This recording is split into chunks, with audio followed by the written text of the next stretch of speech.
Assalamualaikum warahmatullahi wabarakatuh. Sobat, dina tepang nu ayeuna urang analis sasarangan ngobrol-ngobrol sapali tina ayat suci Al-Qur'anul Karim, firman Allah Subhanahu wa taala yang bunyinya A'udzu billahi minasyaitonir rajim. Bismillahirrahmanirrahim. وَلَنَبْلُوَنَّكُمْ بِشَيْءٍ مِّنَ الْخَوْفِ وَالْجُوعِ وَنَقْصٍ مِّنَ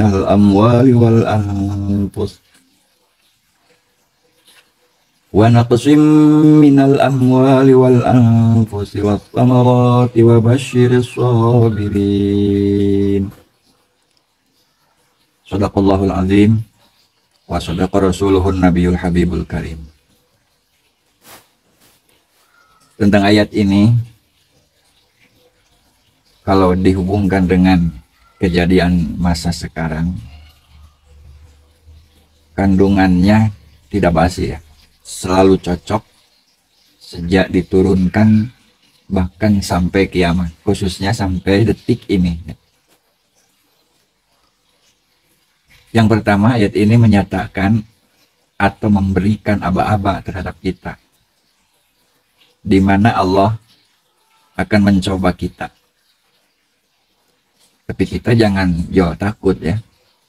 Karena yang namanya mencoba, kita analogikan dulu ke makanan. Kalau kita masak sayur misal, untuk menemukan pasnya menu bumbu, takarannya dicoba dulu kan. Cobaan dulu, enak gak gitu kan. Mencoba tidak 2 piring ya. Paling bandar-bandarnya 3 sendok. Sendok pun bukan sendok tembok ya, sendok makan biasa. Dengan cobaan tersebut harus kita pahami bahwa Allah mencoba siapa di antara kita yang menjadi orang tabah atau orang aral, ngarasula. Yang bahasa Arabnya sobir, tabah, jazir, aral. Dengan cobaan tersebut, setiap personal manusia, khususnya kita sobat, akan bisa ditemukan siapakah kita, apakah termasuk dari kalangan sobirin atau dari kalangan jazirin yang tidak sabar. Sebetulnya dua-duanya pun berdampak ya. Dua-duanya ada tanda. Siapapun di antara kita akan kelihatan apakah termasuk orang sabar atau orang aral. Tentu akan kelihatan. Kalau kita menjadi orang sabar, itu akan menghubung pada amnesti. Janji Allah. Wa basyiris sabirin. Sampaikanlah kabar gembira dariku. Itu firman Allah. Dan orang yang sabar, kita akan tahu. Kita akan melihat ataupun mendengar. Mendengar atau tahu apa? Tanda orang sabar dengan apa yang Allah cobakan akan selalu gembira. Ya, akan selalu gembira. Artinya tidak akan murung, tidak akan muruk kusunu, ya, tidak akan kucel. Kalau apa? Kalau dicoba. Jadi pada kasat mata pun akan kelihatan tatkala orang mendapatkan cobaan, murung, kucel, muruk kusunu, kuskas ya. Nah itu tanda bahwa dirinya tidak menerima cobaan dari Allah. Sebetulnya simpel gitu ya. Nah, tanda itulah yang kemudian hari akan menghubung pada amnesti jika orang bersabar. Pertama akan gembira, yang kedua gini. Orang yang sabar, tatkala dicoba dengan sengsara, dia tidak akan menampakkan kesengsaraannya. tidak akan ngabujil ya. Karena kesengsaraan maksudnya. Akan selalu menampakkan gairah dinding istimewa sesuai dengan yang dia mampu. Ya paling tidak memperlihatkan kekucelan. Tidak diharudung sarung gitu. Memperlihatkan bahwa dia betul-betul sedang ada cobaan. Jadi ada dua hal yang kita harus pahami. Yang pertama, kita akan mendapatkan anugerah dari Allah, yaitu gembira dan dinding ya, indah. Maka karena itulah kita tampakkan, kita lakukan. Tatkala Allah mencoba dengan apapun bentuk cobaan yang kita terima, sesuai dengan poin-poin yang tercantum di dalam kandungan ayat tersebut, pertama kita harus gembira. Sebagian daripada hamba Allah yang termasuk level aulia, waliullah itu justru meminta terus dicoba. Untuk apa? Bukan menantang, meminta dicoba. Bukan menantang, melainkan untuk mendeteksi dirinya. Apakah dirinya termasuk orang yang sabar atau orang yang aral? Dan memang terbukti. Waliullah tidak ada satupun yang ketika Allah mencoba dengan sepahit apapun kehidupan, mereka tidak ada yang jaz'u, tidak ada yang haram. Dan itu dinyatakan oleh Allah Subhanahu wa Ta'ala dari kita dilihat atau kita lihat dari sebahagian firman-Nya. Ala inna awliya Allahi la khawfun alaihim wa la hum yahzanun. Wallahu alam bimuradi. Waliullah tatkala dicoba tidak takut dan tidak prihatin. Itu sebagian dari persepsi ayat tersebut. Di satu sisi kita memahami bahwa yang namanya waliullah tidak ada takut dengan cobaan atau prihatin dengan cobaan daripada Allah.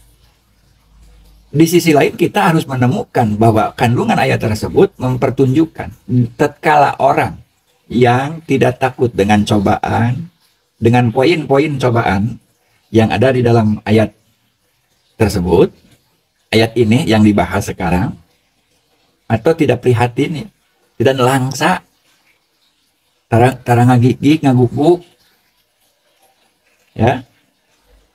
Nah, itu adalah kekasih Allah. Jadi barang siapa yang tabah atas cobaan Allah, itu adalah kekasih Allah. Masuk pada ranah waliullah. Jadi kita pahami dari beberapa atau dari ayat-ayat yang termaksud. Yang selanjutnya, apa poin-poin dari Allah Subhanahu wa Ta'ala yang akan diterima kita? Mungkin semua poinnya, atau mungkin salah satunya, atau sebagian.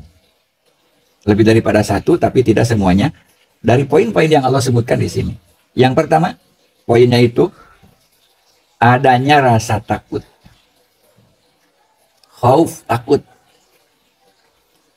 Takut, misal takut mati, takut sakit, takut jatuh jabatan kalau orang yang memiliki jabatan, takut jatuh pangkat kalau memang orang berpangkat.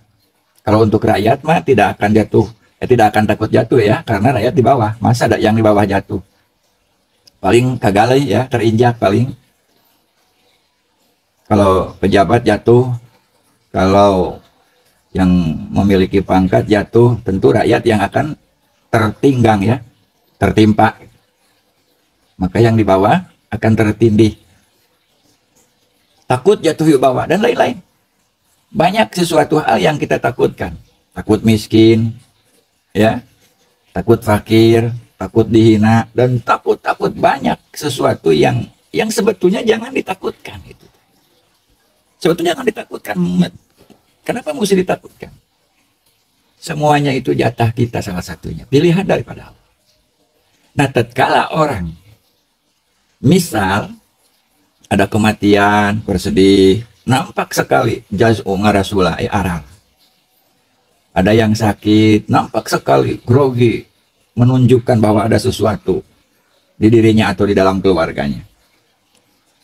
Ada lagi, Murukusunu, Kucel, Rudin, Budik ya. Siapa? Si Anu jatuh jabatannya. Misalkan kepala desa sudah lengser, atau bupati sudah lengser, atau bahkan dilengserkan apalagi. Ngapain pula harus kucel, harus sedih? Kan hak kita jadi bupati, hak kita jadi rakyat, hak kita. Asal rakyat jadi bupati, ketika rakyat hak kita menjadi bupati hak kita, ke rakyat lagi hak kita. Itu kan hak semuanya. Kalau kita memang siap menerima apa yang Allah cobakan pada kita. Jatuh wibawa, misalkan nama besar kita dirusak. Asalnya menjadi orang terhormat, terpilar, dan lain-lain. Terus tiba-tiba melempem, ya melepas. Jangan kau harus sedih ya. Memang kita apa? Sebetulnya kita apa? Dan awal-awalnya kita seperti apa? Kita sadari itu. Nah itu ya, pertama rasa takut. Nah itu cobaan daripada Allah, kita akan ditimpa rasa takut atau akan datang pada kita sesuatu yang menakutkan. Apakah kita akan terima atau tidak? Saat kita nerima, apakah kita sabar atau jaz'u atau al? Nah kita bisa lihat atau merasakan sendiri. Tatkala cobaan menimpa kita, timbul dalam diri kita apa yang namanya sedih, sehingga memperlihatkan, menampakkan apa ya, kekucelan, menampakkan kelusuhan, lusuh tubuh, pias ya mukanya. Nah itu berarti kita sebetulnya tidak termasuk orang sabar. Karena bagi orang yang sabar, apapun yang terjadi, jadi begini, diuji dengan fakir, tidak peot ya, tidak kempes, tidak mengempis. Diuji dengan sugih, dengan kaya raya, tidak mengembung, alias diuji dengan fakir, tidak aral, tidak merasa hina, tidak merasa rendah karena kefakirannya. Diuji dengan sugih, tidak angkuh, tidak legeg ya, tidak sombong, tidak merasa aing pangkidulnya. Itu. Jadi akan stabil. Nah, itu berarti tanda orang yang sukses mensikapi qadar yang pada saat itu ya diuji, dicoba, dan ternyata sabar. Ternyata termasuk orang yang sabar. Udah hijau, itu saja.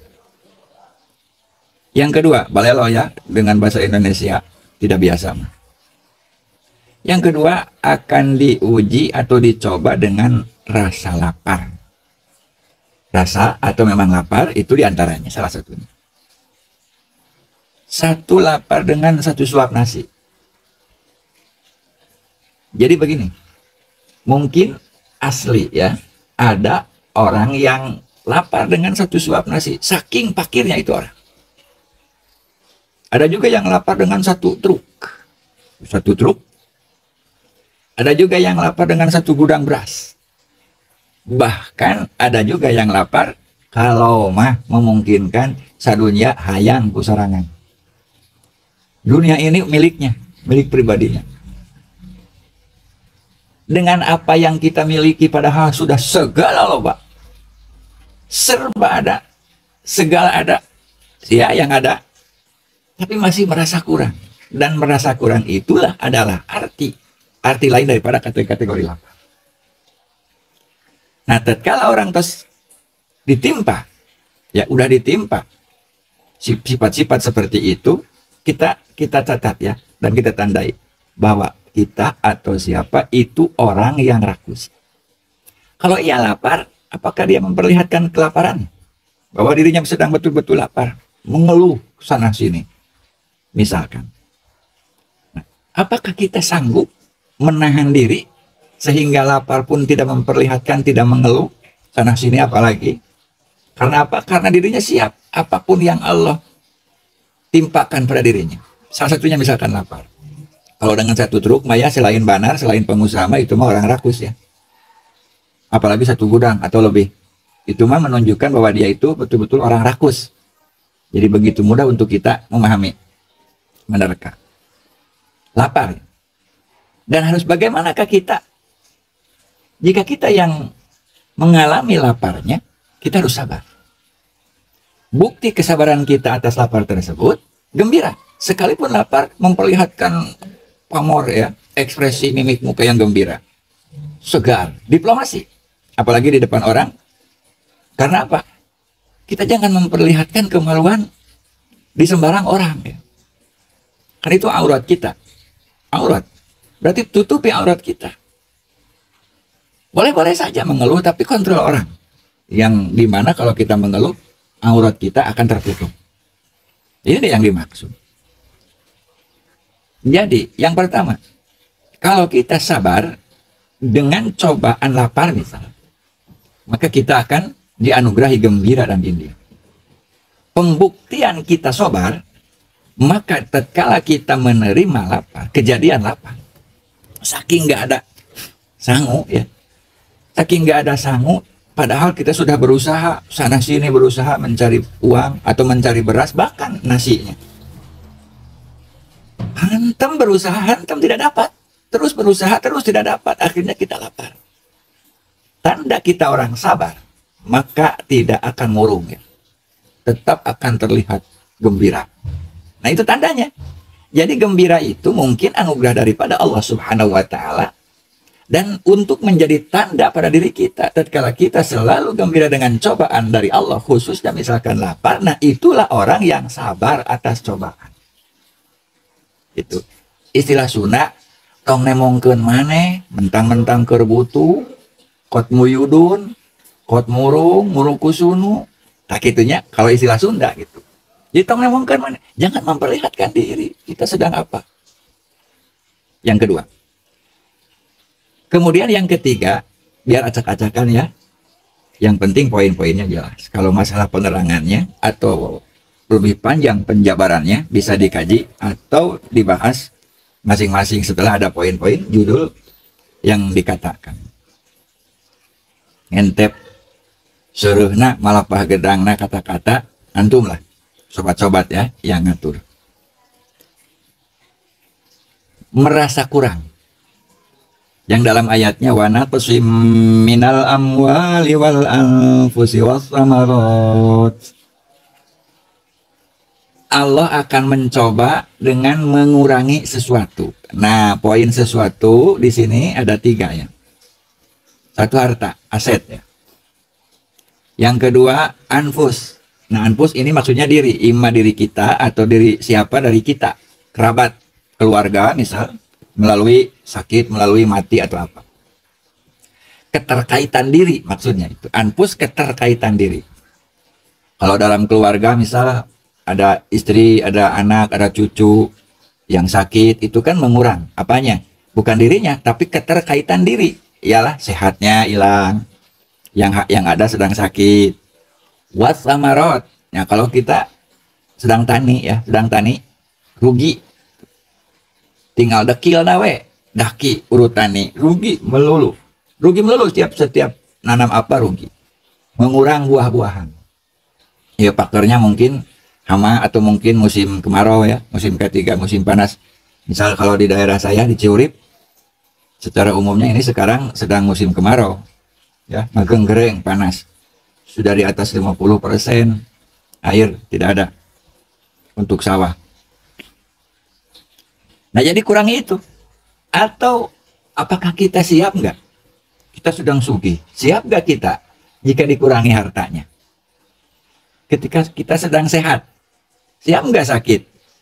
Ketika kita sedang subur makmur gemah ripah loh jinawi dalam tanam-tanaman atau berdagang atau apa, siap nggak dirugikan? Diserang hama, diserang kemarau sehingga tidak tergarap, tidak terolah tanah-tanah yang kita miliki. Yang biasanya cekih, ngecekil, mendapatkan buah-buahan. Siap nggak dikurangi? Nah disinilah kita akan diketemukan apakah kita termasuk orang sabar atau orang jazir. Apakah termasuk orang-orang sobir, orang-orang tabah? Atau malah masuk sebaliknya, yaitu orang-orang jazir, orang-orang Arab. Nah, ditandai dari kita, yang pertama, tatkala kita mengurang harta atau terancam, atau tidak siap mengurangi harta, akan muncul dalam mimik muka kita pun apa itu pucal merukusunu pias. Kenapa? Karena memang rasa takut mengurang. Siun ngurangan ya harta aing, siun bering, siun maut, siun rugi ya pepelakan. Nah itu bakal kelihatan oleh kita. Apakah kita termasuk orang sabar atau orang jazi, orang aral? Bagaimana kelihatannya? Ya itu tadi. Dari mimik muka pun, raut muka pun akan kelihatan. Hilang gairah, ya, hilang semberinga, lelah, lungsai ngalukrah, leles ngicup nage sabedug sakali. Gara-gara naon eta teh? Gara-gara sieun terancam. Atau memang geus terjadi. Lain ulah sedih, ngan ulah katutuluyan. Bukannya tidak boleh sedih, tapi jangan berkepanjangan. Ya udah, kembalikan. Dan bagaimanakah cuplikan kata untuk membedakan orang yang sabar dari yang tidak? Dalam ayat selanjutnya, wa idza asabathum musibah qalu inna lillahi wa inna ilaihi raji'un. Nah, itulah sambutan daripada orang-orang yang sabar menerima cobaan dari Allah. Inna lillahi wa inna ilaihi raji'un. Jadi kalau bahasa Sundanya naon aing mah wal lagi teu boga jadi teu bogana wajar we. Kabeh nu Allah, aing wae nu Allah, harta nu Allah, sagala nu Allah ti Allah dikaingkeun, dititipkeun. Jadi bakal enak. Bakal enjoy. Jadi menjadi pendiriannya bahwa semuanya milik Allah. Inna lillah, kami, kita semua milik Allah, wa inna, dan kita semua ilaihi, kepada Allah raji'un, akan kembali. Kalau semuanya milik Allah, kenapa kita rungsingkan? Kenapa kita khawatirkan? Kan semuanya milik Allah yang sedang dititipkan kepada kita, bahkan tubuh kita ini. Termasuk apa yang berkaitan dengan tubuh kita, ngapain juga harus pakai sedih? Kok diambil yang punya? Misalkan kita pinjam mobil atau dipinjemin mobil. Terus yang punyanya mengambil. Pemilik mobil tersebut mengambil, ngapain mesti sedih? Ya biasa-biasa aja, justru harus gembira. Karena apa? Karena kita mengurangi beban tanggung jawab. Bagaimana kalau rusak, apalagi kalau hilang yang kita pakai, yang kita pinjam. Kan di situ kita akan rusras, ya. Dan semestinya orang, kalau kita ngerti, atau siapapun orang yang ngerti, semestinya gembira kalau diambil. Dan kenapa malah sebaliknya? Itu tanda bahwa seseorang tersebut, saya tidak menuduh orang kan, bahwa seseorang tersebut bodoh. Bodoh tentang apa? Bodoh tentang hakikat masalah. Orang menjadi parkir, ya. Tukang parkir dititipin kunci sama yang punya mobil. Ketika mobil diambil sedih nggak? Ketika dititipin mobil sombong nggak? Jadi dia itu, nah kita itu kan anggap kita ini sedang menjadi tukang parkir. Semuanya manusia menjadi tukang parkir. Dititipin mobil, dititipin sawah, dititipin toko, dititipin jabatan, dititipin kepangkatan. Kan bukan milik kita, itu milik Allah subhanahu wa ta'ala. Tatkala Allah ambil, kenapa harus rungsing? Lihat saja tukang parkir enjoy ketika motor siap ngaleos, diambil sama yang punya. Atau mobil ngaleos, diambil sama yang punya. Dingin-dingin dia. Kenapa? Karena dia sadar bahwa itu yang diambil mobil miliknya, motor miliknya, bukan milik dirinya. Milik yang punyanya. Jadi untuk ini ya, mohon maaf, ya kadang-kadang saya kalau ngobrol dengan bahasa Indonesia, konsentrasinya itu kan mentranslate, ya, menerjemah secara otomatis, jadi terbagi juga konsentrasinya. Enggak selangsam kalau dengan bahasa Sunda yang biasa keseharian saya itu. Sekalipun gak ngentep pun, yang penting poinnya ya. Jadi kita simpulkan dari ayat tersebut, Allah memberikan sen pada kita. Yang pertama, Allah akan nyoba atau sedang nyoba kepada kita dengan poin-poin tersebut yang sudah ditataan tadi. Nah, bagaimana sikap kita? Yang pertama, kita jangan cengengesan. Jangan cengengesan. Yang kedua, kita harus ngerti, ya, bagaimana ketika kita menerima hal tersebut. Artinya jangan takut, jangan khawatir, jangan bersedih. Apalagi sampai diskuskes. Lah, perkara yang diambil oleh pemiliknya, ngapain kita pusing-pusing, ngapain kita resah. Harus ngerti itu, ya, harus ngerti. Jadi bersabarlah atas semua cobaan. Dan perlihatkanlah bahwa kita ini orang sabar. Apa? Yaitu gembira. Wabasyiris sabirin, orang yang sabar akan selalu gembira sekalipun pahit yang dirasakan. cek bahasa Sunda kajian posisi diri ke cukup leweh bisa seri. Nah itu orang tabah. Itu sekalipun posisi diri cukup menangis, tetap kita tersenyum. Dan itulah kesimpulan daripada tanda orang yang sabar menerima cobaan daripada Allah Subhanahu wa taala. Jadi poinnya itu pertama dihantui rasa takut. Yang kedua dihantui rasa lapar. Yang ketiga merasa berkurang atau memang kenyataannya sedang takut, kenyataannya sedang lapar, kenyataannya sedang merasa kurang atau sedang ada kekurangan.